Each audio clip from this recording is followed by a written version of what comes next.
So hello everyone, welcome back to my YouTube channel. कैसे हैं आप सभी? आशा करते हैं आप सब बढ़िया होंगे। तो आज की क्लास में जो है दोस्तों कुछ इंपॉर्टेंट बिंदु हम कवर करेंगे जो कि एग्जाम के पॉइंट ऑफ व्यू से जो है दोस्तों काफ़ी यूज़फुल आपके लिए रहने वाली हैं। यहाँ पर जो है दोस्तों जो आपकी परीक्षा वाणी बुक है, आप न्यू एडिशन की बात करें 2025 की या फिर इससे पहले की अगर पुरानी बुक्स भी आपके पास हैं, तो बुक्स में जो है दोस्तों हर एक चैप्टर में आपको कहीं कहीं पर छोटे छोटे नोट्स देखने को मिलते हैं। ठीक है, जैसे कि यहाँ पर मैंने एक ले रखा है जो कि है इसे भी जानिए इस टाइप से। कहीं पर आपको जो है दोस्तों जैसे ये चैप्टर में जो है कुमाऊं के प्रमुख किले या फिर जो है गढ़वाल के कुछ किले या फिर करों से संबंधित, तो इस टाइप से जो है दोस्तों छोटे छोटे नोट्स आपको हर चैप्टर में देखने को मिलेंगे। ठीक है, तो उनका यहाँ पर कलेक्शन किया गया है दोस्तों, और यहाँ पर जो है दोस्तों हम छोटे छोटे वो टॉपिक्स भी कवर करते हुए चलेंगे। ठीक है, एमसीक्यूज की सीरीज हमारी चल रही है जिसमें कि हम उत्तराखंड इतिहास से related most important question cover कर रहे हैं जो कि आपके 2025 तक एग्जाम में पूछे गए। ठीक है, आज इसी के साथ जो है दोस्तों हम ये छोटे छोटे जो नोट्स आप इन्हें कह सकते हैं, इनको भी हम साथ में कवर करते हुए चलेंगे। ठीक है, तो यहाँ पर जो पहला चैप्टर है, यहाँ पर आपको 4 से 5 ऐसे छोटे छोटे नोट्स देखने को मिलेंगे। तो यहाँ पर जो पहला नोट्स है दोस्तों, इसमें भी कई बार आपके प्रश्न बने हुए हैं, जैसे कि हिमालय क्षेत्र का अध्यात्म जो प्रजाति है वो कौन सी है। तो यहाँ पर आपको जो है दोस्तों पूरा अच्छे से डिटेल्स में समझाया गया है, तो इनको भी हम कवर करते हुए चलेंगे। ठीक है, चलिए तो आज शुरू करते हैं दोस्तों। और यहाँ पर हमारा जो पहला आज टॉपिक रहेगा वो है आपकी आदिम जनजातियों से लेकर। ठीक है, तो यहाँ पर जो है दोस्तों हम उत्तराखंड के आदिम यानी कि मूल निवासियों से रिलेटेड यहाँ पर कुछ नोट्स वगैरह दे रखा है जिसको हम देखेंगे क्या कुछ इसमें हमें देखने को मिलता है। तो यहाँ पर आप देख सकते हैं, देखिए उत्तराखंड के आदिम यानी कि मूल निवासियों यथा यथा मतलब कौन कौन से हैं, तो कोल है तथा मुंडा यानी कि कोल जिसे हम मुंडा भी कहते हैं, कोल है, किरात है, खस है और भोटांतिक या फिर सोका आदि के द्वारा प्राचीन कालों में विभिन्न समय अंतरालों में उत्तराखंड में शासन किया गया है। यानी कि जो यहाँ पर आपके पास जो आदिम जनजातियां दी गई हैं, इनके द्वारा उत्तराखंड में समय समय पर जो है दोस्तों शासन किया गया है। ठीक है, कौन कौन सी है? कोल है, किरात है, खस है और भोटांतिक है यानी कि सोका है। ठीक है, चलिए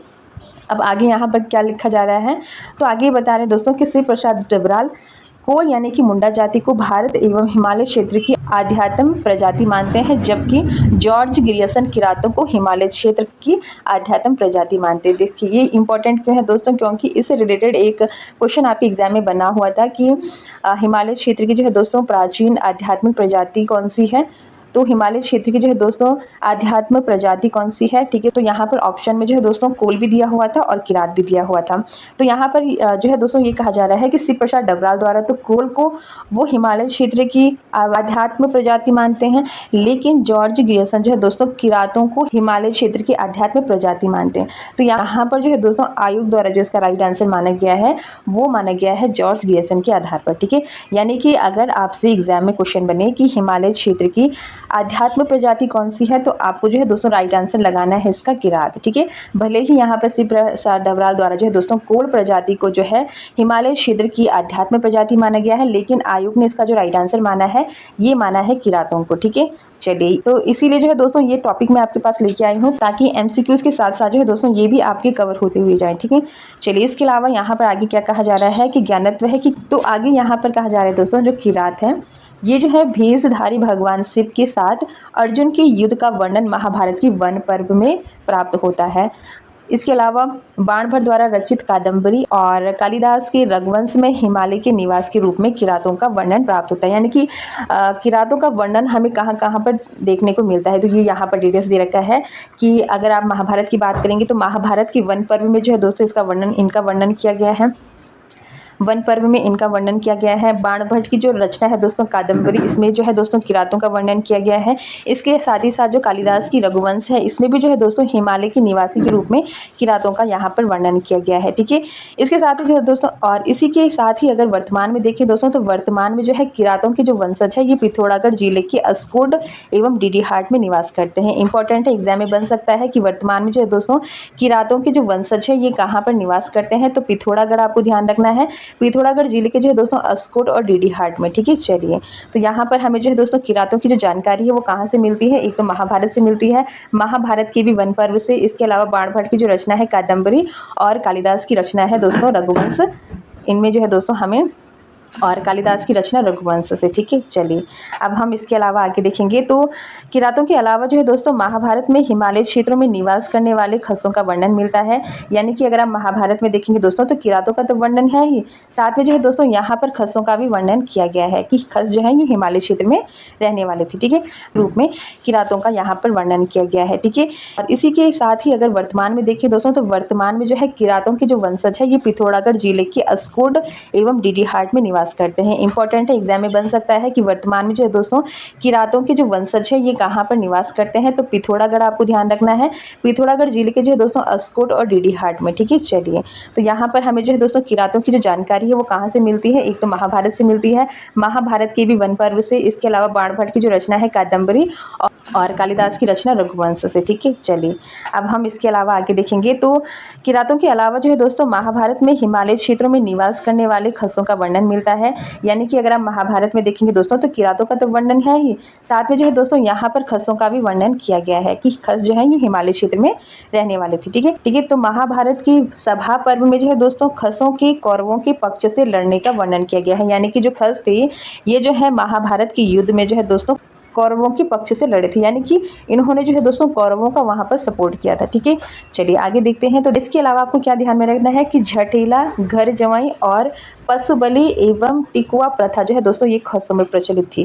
ठीक है, एग्जाम में क्वेश्चन बन सकता है कि घर जमाई, जठेला, पशु बलि या फिर टिकुआ जो प्रथाएं हैं ये किन में प्रचलित थी, तो आपको ध्यान में रखना है खसों में प्रचलित। ठीक है, और महाभारत के जो है दोस्तों सभा पर्व में ये वर्णन मिलता है कि खसों द्वारा जो है दोस्तों कौरवों के पक्ष से लड़ा गया था। ठीक है, चलिए अब हम देखेंगे भोटांतिक या फिर भोटिया या फिर सौका जनजाति को। ठीक है, तो यहाँ पर भोटांतिक, भोटिया अथवा सौका जो है ये काली नदी में रहने वाले एक व्यापारिक प्रजाति थी। ठीक है, तो इनका क्षेत्र कौन सा था, काली नदी घाटी। ठीक है, यानी कि काली नदी घाटी में रहने वाले एक ये व्यापारिक प्रजाति थी।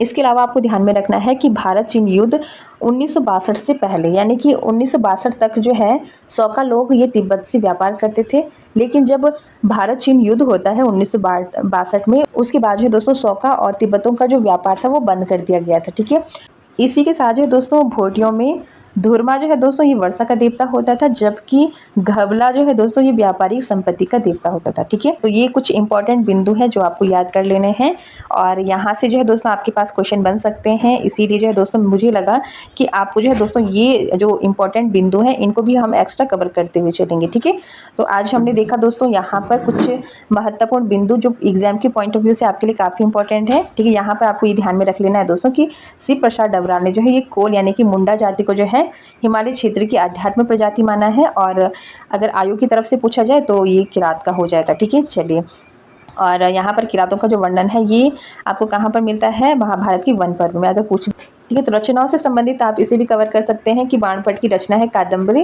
कई बार परीक्षा में पूछी गई है, और कालिदास की रचना है रघुवंश। ठीक है, साथ ही साथ किरातों के जो वर्तमान वंशज है दोस्तों ये कहाँ पर निवास करते हैं, तो पिथौरागढ़ जिले में और मुख्य रूप से अस्कोट और डीडीहाट में। ठीक है, चलिए तो ये कुछ इंपॉर्टेंट है।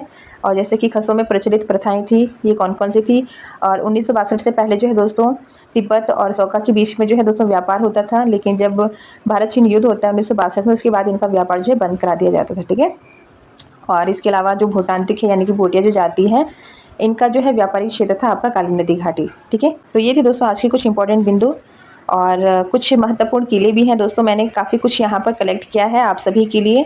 ठीक है, और तो फिलहाल दोस्तों आज के लिए इतना ही, और जल्दी जो है दोस्तों आपको उत्तराखंड इतिहास की जो है क्लास देखने को मिलेगी, MCQs की जो अभी हमारी बची हुई है उसको भी हम जल्दी कंप्लीट कर देंगे। ठीक है, और इसी के साथ जो है दोस्तों आपको क्लासें कैसी लग रही है कमेंट बॉक्स में ज़रूर बताएं, और अगर आप चैनल पर नए हैं दोस्तों तो चैनल को सब्सक्राइब कर दें, और वीडियो अगर यूज़फुल लगती है दोस्तों तो प्लीज़ वीडियो को लाइक और शेयर कर दें। ठीक है, फिलहाल दोस्तों आज के लिए इतना ही, मिलते हैं नेक्स्ट क्लास में, तब तक के लिए धन्यवाद।